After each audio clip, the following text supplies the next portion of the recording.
جمعے کے دن درود و سلام پڑھنے کی بڑی برکتیں، بڑی فضیلتیں، بڑی عظمتیں ہیں۔ قبل اس کے کہ گفتگو کا آغاز کیا جائے، ایک مرتبہ ان تمام تر فضیلتوں کو، برکتوں کو مد نظر رکھتے ہوئے بلند آواز سے درود و سلام کے نذرانے پیش کیجیے۔ اللہم صلی علی سیدنا و مولانا محمد طب القلوب و دوائہا و عافیت الابدان و شفائہا و نور الابصار و ضیائہا و روح الارواح و غذائہا وعلی آلہ و اصحابہ و بارک وسلم۔ اس پوری دنیا کا نظام لوگوں کے حقوق کے تحفظ کے ساتھ ہی چلتا ہے، بلکہ دنیا کا نظام کیا، گھر کا نظام بھی بغیر حقوق کے تحفظ کے نہیں چل سکتا۔ کوئی شخص اگر اپنا گھر صحیح طور پر چلانا چاہتا ہے، اس کے لیے لازم ہے کہ وہ گھر میں رہنے والے ایک ایک فرد کے حقوق کا لحاظ رکھے۔ تو جیسے ایک گھر بغیر ہر فرد کے حقوق کے تحفظ کے نہیں چل سکتا، ایسے ہی ملک بھی نہیں چل سکتا، اور ایسی ہی دنیا بھی نہیں چل سکتی۔ چونکہ حقوق کا تحفظ ایک انتہائی اہم ضرورت ہے۔ دنیا کے تحفظ کے لیے دنیا والوں کے حقوق کا تحفظ ایک اہم چیز ہے۔ اس وجہ سے اسلام نے انتہائی اہتمام کے ساتھ ہر ایک کے حقوق کا تحفظ کیا، اور یہ اسلام ہی ایسا خوبصورت مذہب ہے کہ اس نے مرد تو مرد، عورت تو عورت، بڑے تو بڑے، بچے تو بچے، مریض تو مریض، ہر ایک کے حقوق کا تحفظ کیا، اور ہر ایک کے حقوق کے تحفظ کا درس دیا۔ اور ساتھ ساتھ جو لوگ حقوق کے تحفظ کے لیے کام کرتے ہیں، ان کے لیے اسلام نے اجر عظیم کا وعدہ کیا، اور جو لوگ لوگوں کے حقوق تلف کرتے ہیں، اسلام نے ان کے لیے عذاب علیم کا وعدہ کیا۔ تو یہ اس بات کی دلیل ہے کہ کوئی بھی معاشرہ بغیر حقوق کے تحفظ کے چل نہیں سکتا۔ تو ہمارے یہاں جہاں بے اعتدالی ہر ایک مسئلے میں ہے، وہیں ایک اہم بے اعتدالی اس مسئلے پر آ کر یوں سمجھ جائیں کہ ختم ہو جاتی ہے جب وارثین کے درمیان میں وراثت کی تقسیم ہو رہی ہو۔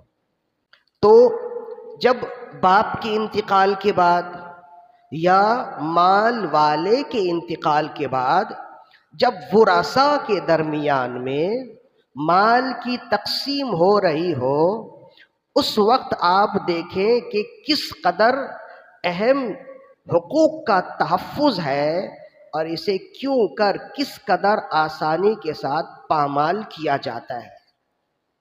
جو بڑا ہوتا ہے وہ یہ کوشش کرتا ہے کہ باپ کی پوری جائیداد کسی نہ کسی طرح میرے پاس ہی رہے، تاکہ وہ جائیداد میرے بیوی بچوں کے لیے ہی کام آئے، میں اپنے بھائیوں کو نہ دوں، میں اپنے بہنوں کو نہ دوں، یا اگر بھائیوں کے درمیان میں اتفاق رائے ہو بھی جائے تو کوشش یہ ہوتی ہے بھائیوں کی کہ بہنوں کو اس سے بے دخل رکھا جائے۔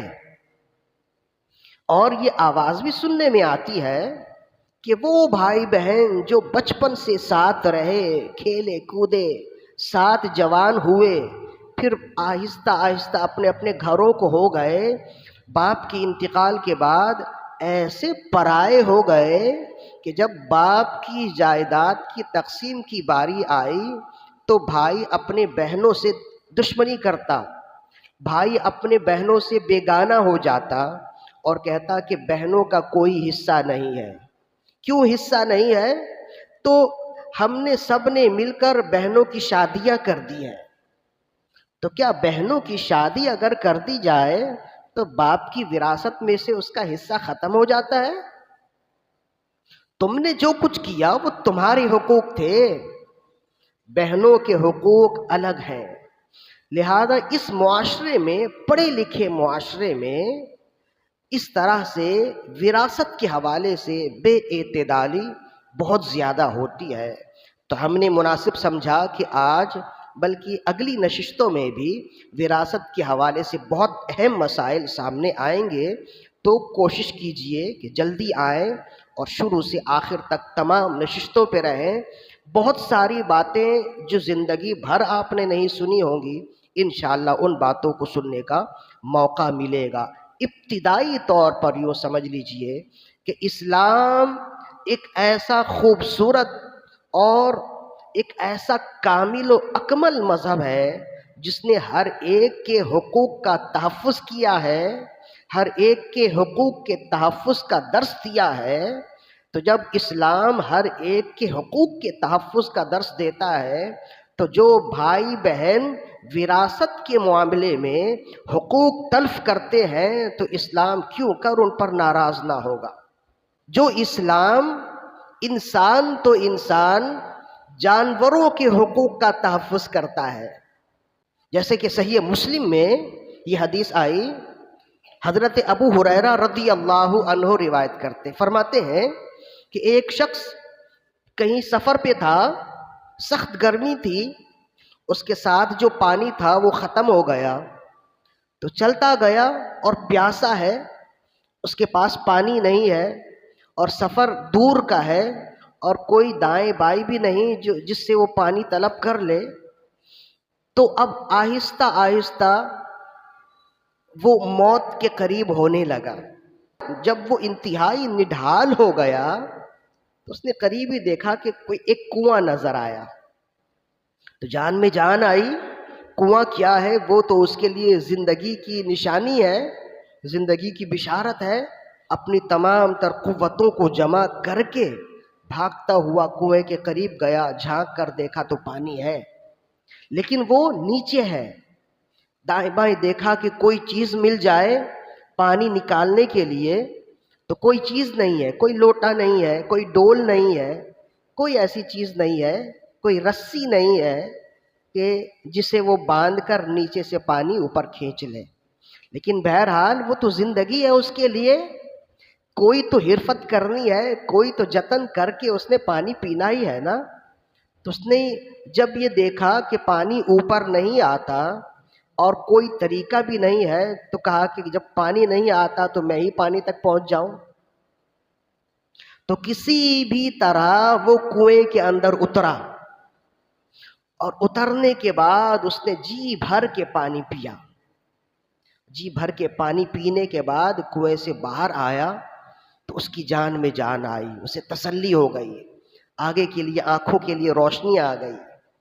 تو جب وہ باہر آیا تو اس نے دیکھا کہ ایک کتا ہے جو پیاس کی وجہ سے ہانپ رہا ہے اور زبان باہر نکالے ہوئے ہے، کنویں کے درمیان میں جو گیلی مٹی ہوتی ہے وہ گیلی مٹی چاٹ رہا ہے۔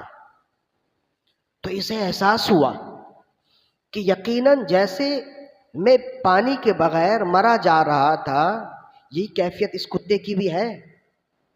جیسے مجھے پیاس لگی تھی ایسے اس کتے کو بھی پیاس لگی ہے۔ تو اب میں کیا کروں؟ میں تو اندر اترا اور میں نے پانی پی لیا، یہ کتا تو اندر جا نہیں سکتا۔ تو پھر یہ دوبارہ کنویں کے اندر گیا اور اس نے اپنے موزے میں، چمڑے کے موزے میں پانی بھرا اور اس موزے کو اپنے دونوں دانتوں سے دبایا اور اپنے ہاتھوں اور پاؤں کی مدد سے کنویں سے باہر آیا، اور آنے کے بعد اس نے اپنا موزہ کھول کر کتے کے سامنے رکھ دیا اور کتا پانی پی کر سیراب ہو کر شکریہ والی نظروں سے اس کی طرف دیکھتا ہوا چلا گیا۔ تو رسول اللہ صلی اللہ علیہ وآلہ وسلم نے یہ حکایت، یہ روایت بتا کر آپ نے پھر فرمایا کہ جس بندے نے اس کتے کے حقوق کا تحفظ کیا، اللہ نے اس کتے کے ساتھ خیر خواہی کی وجہ سے اسے بخش دیا، اس کے سارے گناہ معاف کر دیے، اللہ نے اس کے لیے جنت کا وعدہ کر دیا۔ ذرا سوچے کہ ہم کس قدر نیچے اتر کر سمجھانے کی کوشش کر رہے ہیں اس بات کو کہ جو دین ایک کتے کے حقوق کا تحفظ کرتا ہے، وہی دین ہمیں بتاتا ہے کہ وراثت کا مال خیانت کر کے نہ کھاؤ۔ تو جو دین کتے کے حقوق ہمیں سکھاتا ہے اور کتے کے حقوق کے تحفظ پر جو دین جنت کی بشارت دیتا ہے، وہی دین ہمیں بتاتا ہے کہ جب تم مال وراثت کو کما حق ہو تقسیم کرو گے، اللہ راضی ہو جائے گا۔ اس لیے کہ جب جانوروں کے حقوق کا تحفظ کیا جائے رب راضی ہوتا ہے، تو جو انسانوں کے حقوق کا تحفظ کرے گا رب کیوں کر راضی نہ ہوگا۔ اور انسانوں میں بھی وہ جو بھائی بہن ہیں یہی دشمن ہو جاتے ہیں۔ جب مال سامنے آئے، جب جائیداد کی تقسیم ہو، تو یہی بھائی بہن جو بچپن سے ساتھ کھیلے کودے، یہ کیسے ایک دوسرے کے دشمن ہو جاتے ہیں۔ بھائی بہنوں میں تو اتنا پیار ہوتا ہے، مدرسے میں بچے پڑھنے آتے ہیں نا، چھوٹے چھوٹے بچے بھائی بہنوں کا ہاتھ تھام کر آتے ہیں۔ قاری صاحب اگر بھائی کو ڈانٹے تو بہن خود ہی روتی ہے، اور بہن کو ڈانٹے تو بھائی روتا ہے۔ یہ ان دونوں میں محبت ہوتی ہے۔ تو پھر جب یہ بڑے ہو جاتے ہیں اور مال کی تقسیم ہو رہی ہوتی ہے، تو پھر وہ محبت کہاں چلی جاتی ہے؟ رشتہ تو وہی ہے نا، خون تو وہی ہے، نسب تو وہی ہے، تو اصل میں وہ لالچ آ جاتی ہے، جس لالچ کی وجہ سے یہ محبت پیچھے رہ جاتی ہے۔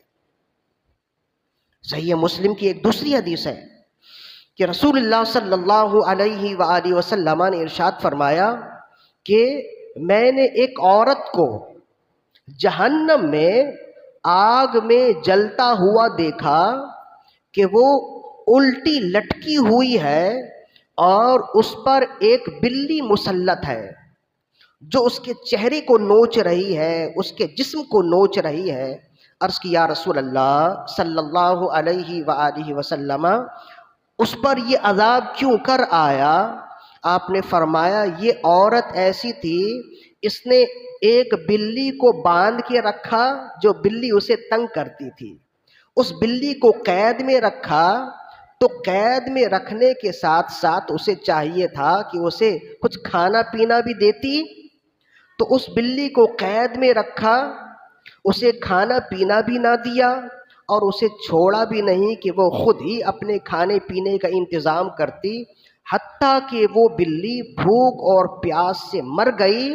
تو اللہ تعالیٰ نے قیامت تک اس عورت پر یہ عذاب مسلط کر دیا کہ قیامت تک وہ اس عذاب سے دوچار ہوتی رہے گی، وہ بلی یوں ہی اسے نوچتی رہے گی، اس کے جسم کو ادھیڑتی رہے گی۔ ذرا دیکھیں، غور کریں کہ جو دین ایک بلی کے حقوق کو تلف کرنے سے اس قدر عذاب علیم سناتا ہے، تو جو لوگ اپنے بھائی بہنوں کی وراثت کا حق تلف کرتے ہیں، وہ دین کیوں کر ان پر ناراض نہ ہوگا؟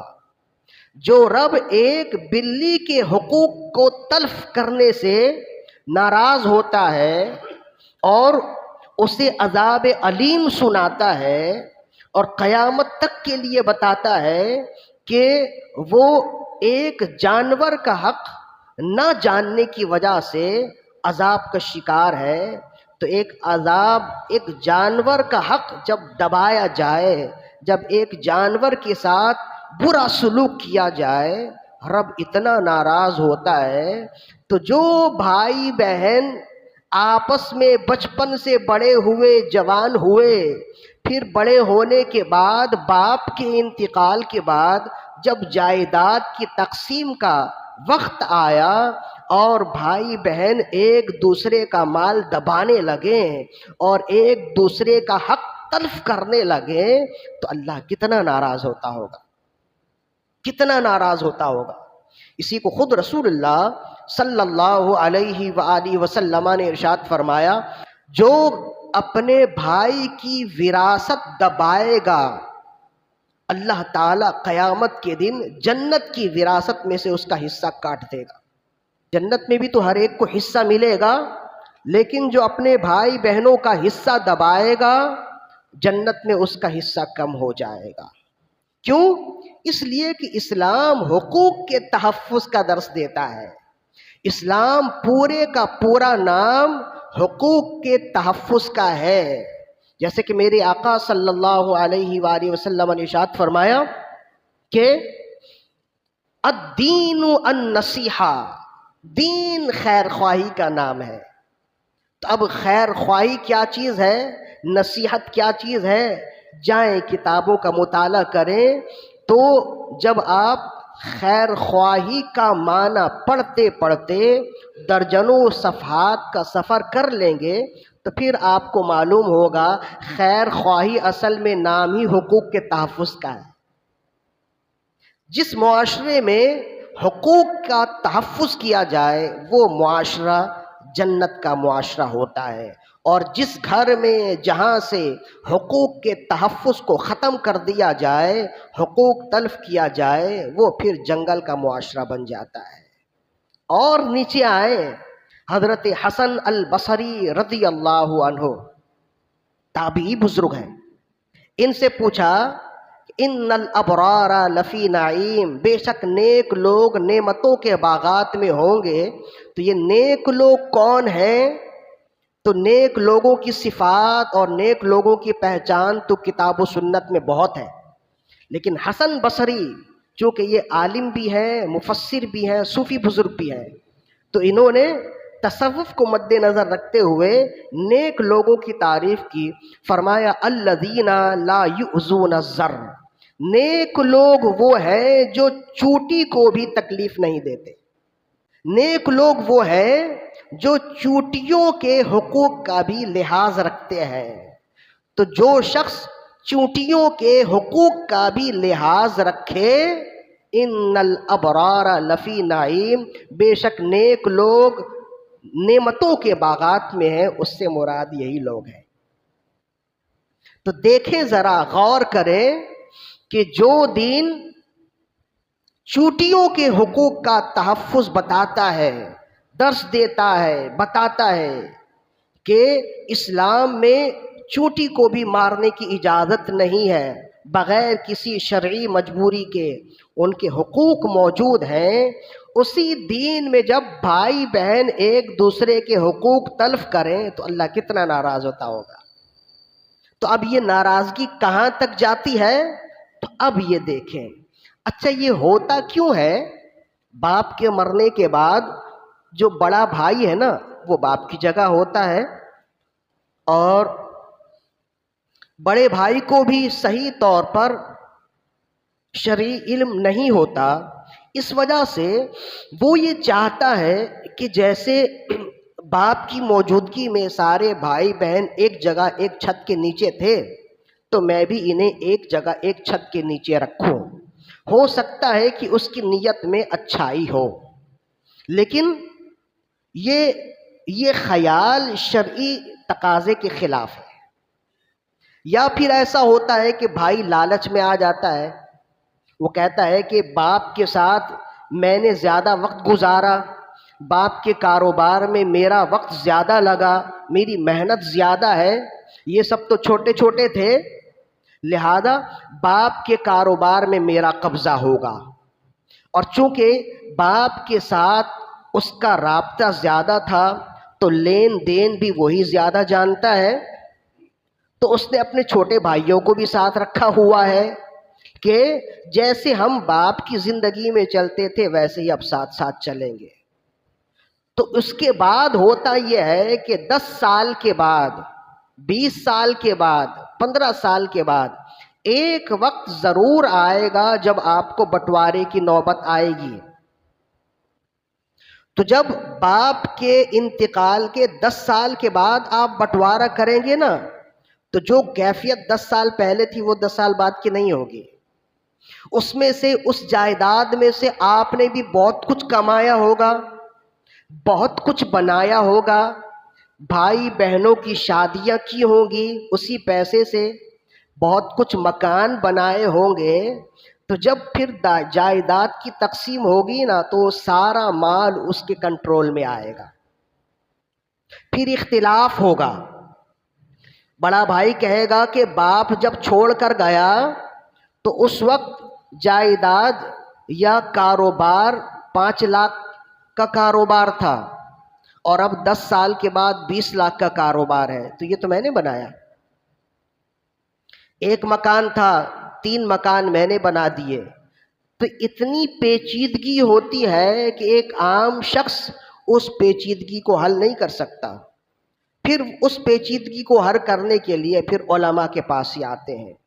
ہم جو آپ کو یہ ساری چیزیں بتا رہے ہیں یہ ہر شخص کے گھر کے مسائل ہیں، اور اس وجہ سے بتا رہے ہیں کہ ہفتے میں کوئی دن ایسا نہیں گزرتا ہے کہ جب طلاق کا مسئلہ ہمارے ساتھ سامنے نہ آئے اور یا وراثت کا مسئلہ سامنے نہ آئے.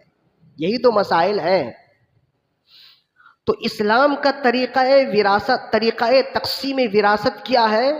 اسلام نے بتایا جیسے ہی مورث کا انتقال ہو جائے، یعنی باپ کا، جائیداد والے کا انتقال ہو گیا، اب پیچھے جو لوگ موجود ہیں ان کے لیے لازم ہے فوراً اس جائیداد کی تقسیم کر دیں.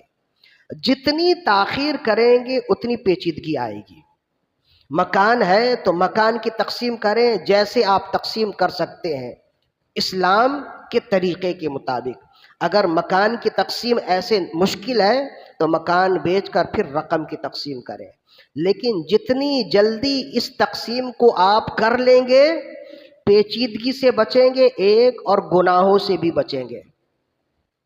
اس لیے کہ دوسرے کا مال ہے اور دوسرے کا مال آپ اپنی مرضی سے استعمال نہیں کر سکتے. لیکن ہمارے ہاں چونکہ لالچ زیادہ ہے، اگر کوئی بڑا ہوتا ہے اسے لالچ ہوتی ہے کہ میں یہ رقم اپنے بھائیوں کو کیوں دوں، میں یہ رقم کیوں نہ اپنے بچوں کے لیے رکھ لوں، ان کی زندگی اچھی ہو جائے گی. تو پھر وہ اپنے بھائی بہنوں کو جائیداد سے محروم کرتا ہے اپنے بچوں کو خوشحال کرنے کے لیے. تو پھر اس کا انجام کیا ہوتا ہے؟ کہتے ہیں حضرت عمر بن عبد العزیز رضی اللہ عنہ، یہ تابعی بزرگ ہیں اور صحابہ کرام کی نسل سے ہیں. حضرت عمر بن خطاب رضی اللہ عنہ کی نسل سے ہیں. عمر بن عبد العزیز زبردست خلیفہ مسلمین گزرے. ان کی خلافت کا دور یوں سمجھ لیں کہ خلفائے راشدین کے دور کی طرح تھا. ان کی خلافت کے دور کو بھی خلافت علی منہاج النبوہ کہتے ہیں. تو کہتے ہیں کہ خلیفہ منصور نے پوچھا حضرت عبد الرحمن رحمۃ اللہ علیہ جو بڑے جلیل القدر تابعی ہیں، ان سے پوچھا کہ مجھے کچھ نصیحت کیجئے. خلیفہ منصور نے پوچھا تو حضرت عبد الرحمن جو محدث تھے، محدثین کے امام ہیں، انہوں نے کہا کہ نصیحت کرنے کے لیے ماضی میں جو لوگ گزر گئے ان کی زندگی کافی ہے. انسان اگر نصیحت لینا چاہے، سبق لینا چاہے، تو ماضی کے حالات سے جو لوگ سبق لیتے ہیں نا وہ پھر کبھی گمراہ بھی نہیں ہوتے ہیں، پھر کبھی پھسلتے بھی نہیں ہیں. تو انہوں نے کہا، خلیفہ منصور کہنے لگا آپ کھل کے بتائیں میں کیسے نصیحت کروں. تو حضرت عبد الرحمن رحمۃ اللہ علیہ نے فرمایا آپ کے پیچھے 2 خلفاء گزر چکے ہیں، ایک امیر المؤمنین حضرت عمر بن عبد العزیز رضی اللہ عنہ، اور ان کے بعد امیر المؤمنین ہشام بن عبد الملک. یہ دونوں خلفاء گزر چکے ہیں، ان دونوں کی زندگی آپ کے لیے مشعل راہ ہونی چاہیے. فرمایا حضرت عمر بن عبد العزیز رضی اللہ عنہ جب وصال فرمانے لگے تو انہوں نے اپنے پیچھے 11 بیٹے چھوڑے، اور 11 بیٹوں کے لیے صرف 9 چاندی کے سکے تھے. امیر المؤمنین ہیں، پوری زمین پر جس کی حکومت ہے. 9 چاندی کے سکے تھے 11 بیٹوں کے لیے، 15 یا 17 سکے تھے جس میں سے کچھ استعمال ہو گئے کفن دفن میں، باقی بچے 9۔ وہ 9 چاندی کے سکے ان کے بچوں میں تقسیم کیے گئے۔ تو وصال سے پہلے لوگوں نے کہا امیر المؤمنین کیا ہی اچھا ہوتا آپ اپنے بچوں کے لیے بھی کچھ چھوڑ جاتے۔ تو آپ نے فرمایا کیا میں دوسروں کا مال غصب کرتا؟ میرے پاس ہے ہی نہیں تو میں کیا چھوڑ جاؤں؟ ہاں، چھوڑ جانے کی ایک ہی صورت ہو سکتی ہے کہ دوسروں کا مال غصب کرتا، دوسروں کا مال غبن کرتا، ہیرا پھیری کرتا، بڑی دولت جمع کرتا اور پھر اپنے پیچھے اپنے بچوں کو چھوڑ جاتا۔ تو یہ بچوں کے لیے تو بہتر ہوتا لیکن میرے لیے بہتر نہیں ہوتا۔ آپ نے فرمایا میرے بعد میرے بچوں کی، یہ جو 11 بچے ہیں، ان 11 بچوں کی 2 ہی صورت ہو سکتی ہے، یا تو یہ اللہ کے مطیع اور فرما بردار ہوں گے یا نافرمان ہوں گے۔ اگر یہ میرے بعد اللہ کے مطیع اور فرما بردار رہے تو میرے پیسوں کی انہیں ضرورت نہیں ہوگی، اور اگر میرے بعد یہ نافرمان ہوئے تو میرے پیسے انہیں ان کی نافرمانی کی طرف مزید ابھاریں گے، میرے پیسوں سے یہ مزید گناہ کریں گے، مزید نافرمان ہو جائیں گے۔ تو میں نہیں چاہتا کہ میرے پیسے مزید ان کے اندر طغیانی کا باعث بنے، اس لیے میں نے ان کے پیچھے کچھ نہیں چھوڑا۔ تو کہتے ہیں کہ 11 بیٹے تھے، ان کے لیے ایک چاندی کا سکہ بھی پورا نہیں آیا۔ اور پھر کہتے ہیں کہ خلیفہ ہشام بن عبد الملک، یہ بڑا ظالم و جابر بادشاہ گزرا، جب یہ مرنے لگا تو اس نے بھی اپنے پیچھے 11 بیٹے چھوڑے اور ہر ایک بیٹے کے لیے 1 لاکھ سونے کا سکہ چھوڑا۔ ہر ایک بیٹے کے لیے 1 لاکھ سونے کا سکہ چھوڑا۔ امام دبینی نے لکھا اس کو حیات الحیوان میں۔ تو حضرت عبد الرحمن یہ بتا رہے ہیں خلیفہ منصور کو کہ آپ سے پہلے 2 خلفاء گزر چکے ہیں جس کی زندگی آپ کے لیے مشعل راہ ہے۔ ایک تو حضرت عمر بن عبد العزیز جنہوں نے اپنے بیٹوں کے لیے کچھ نہیں چھوڑا، اور دوسرا ہشام بن عبد الملک جس نے اپنے 11 بیٹوں میں سے ہر ایک بیٹے کے لیے 1 لاکھ سونے کا سکہ چھوڑا۔ تو حضرت عبد الرحمن نے فرمایا میں نے انہیں بعد میں دیکھا، حضرت عمر بن عبد العزیز کے ایک بیٹے کو دیکھا کہ جب جہاد کے لیے مال کی ضرورت پڑی تو اس نے اپنی جیب سے 1 لاکھ سونے کا سکہ دیا اور 100 گھوڑا اللہ کی راہ میں دیا۔ حضرت عمر بن عبد العزیز کے وہ بیٹے جن کے باپ نے ان کے لیے کچھ نہیں چھوڑا تھا، ان کے تھوڑے سے مال میں ایسی برکت ہوئی۔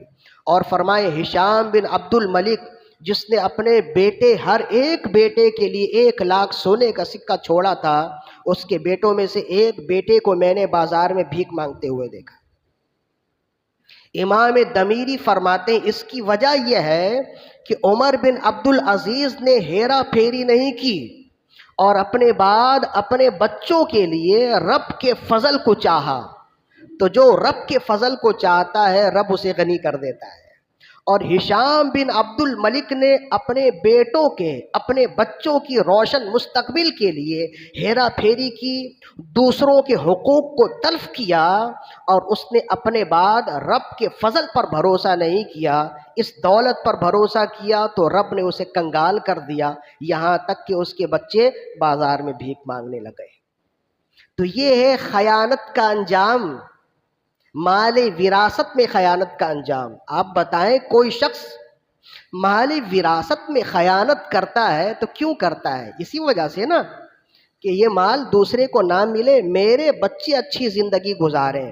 تو یہ یاد رکھیے کہ جو دوسروں کا حق تلف کر کے اس مال سے اپنے بچوں کی روشن مستقبل چاہے گا، اللہ کبھی اس کے مستقبل کو روشن نہیں ہونے دے گا۔ یہ ایک عبرت ہے، نشان عبرت ہے جو ہم نے بتا دیا۔ لہذا کوشش یہ کیجئے، اسے سیکھ لیجئے، وراثت کے جو مسائل ہیں، اس کے جو حقوق ہیں قرآن و سنت کے مطابق، اسے سیکھ لیجئے، سمجھ لیجئے، یہ ہر ایک گھر کی ضرورت ہے۔ اور اس وجہ سے میں نے کہا کہ شاید میرے بعد ہو سکتا ہے کہ کوئی دوسرا آپ کو اتنی آسانی سے اور اتنی تفصیل سے سمجھا بھی نہ پائے۔ آج تو ابتدائی باتیں ہیں، آغاز ہے، اگلی نشست میں بھی انشاءاللہ ہم اس پر گفتگو کریں گے کہ وراثت کے مال میں کس کے کیا حقوق ہوتے ہیں، پھر اس کے بعد اگلی نشست بھی ہوگی، یہ میرے خیال سے 3-4 نشستوں پہ گفتگو ہوگی، تو پھر جو مسلسل ہمارے ساتھ شروع سے آخر تک رہیں گے وہ بہت کچھ سیکھ پائیں گے، اور اس کے علاوہ اگر کوئی بات سمجھ نہ آئے تو یہاں موجود ہیں، ہم انشاءاللہ انہیں سمجھانے کی کوشش کریں گے۔ اللہ تعالیٰ سے دعا ہے کہ ہماری آج کی حاضری اپنی بارگاہ میں قبول و مقبول فرمائے۔ وما علینا الا البلاغ۔